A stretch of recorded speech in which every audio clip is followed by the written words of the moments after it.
दुनिया के किसी मुल्क में भी रिसोर्सेज अनलिमिटेड नहीं होते, आपने रिसोर्सेज बढ़ाने भी होते हैं, बट उसको प्रिजर्व करना होता है, बचाना होता है। एक ऑस्टेरिटी प्लान भी आपने लेके आना होता है, रिफॉर्म्स भी लेके आने होते हैं, और सबसे पहला रिफॉर्म्स जब आप लेके आते हैं तो आप अपने टैक्स सिस्टम में भी लेके आते हैं, लेकिन जो टैक्स कलेक्टिंग पे मामूर होते हैं उन लोगों में भी आप टैक्स रिफॉर्म्स लेके आते हैं। मैं आप मिसाल दूंगा, यूके में उन्होंने एजुकेशन और एम्प्लॉयमेंट डिपार्टमेंट को और मिनिस्ट्रीज़ को एक कर दिया था। अभी मैं आपको एग्जांपल दे रहा था जनाब स्पीकर, यूएसए में IRS में 15,000 एम्प्लॉइज़ थे एज फॉर बैक एज 1970। आज भी वही लोग उसमें काम कर रहे थे, और जब एज अ होल IRS में लोग आए 80%, तो जब डिपार्टमेंट ऑफ गवर्नमेंट एफिशिएंसी बनी उसमें इलान मस्क ने 20% उनको कम कर लिया।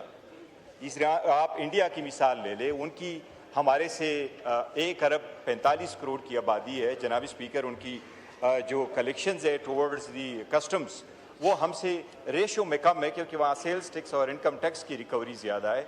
हमारा कस्टम जो है वो 11% मैक्सिमम अकाउंट पर करता है रेवेन्यू में। अब मैं इसकी तरफ तवज्जो दिलाना चाह रहा था जनाब स्पीकर कि इसमें रिफॉर्म की बड़ी सख्त ज़रूरत है। इसमें जो क्लाजेस डाल रहे हैं, 3 नए डायरेक्टर जनरल तो सब्सटीट्यूट कर रहे हैं।